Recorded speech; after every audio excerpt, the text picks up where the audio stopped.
така, значи, взимаме един хляб от 1 лев и една лютеница пак от 1 лев. После купуваме едно месо от 8 лева. Това прави общо 10 лева. След това взимаш една филия и я мацаш отгоре с лютеница. Ето.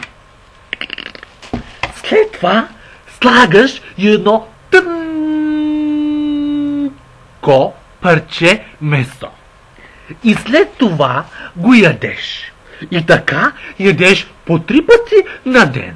И колко е минималната заплата, питам аз? 270 лева? Не, вече 290 лева.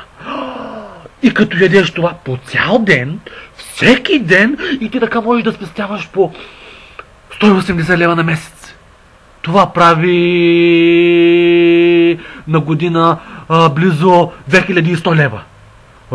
За 10 години 21 хиляди. За 100 години 210 хиляди, ти казвам. Майко. Мичи аз направо ще ги съсипя. Яко ще ги цакам с кинти от минималната заплата. Ще ям само това, няма да правя нищо друго, 100 години и ще ги прецакам всичките до един. Е, това е.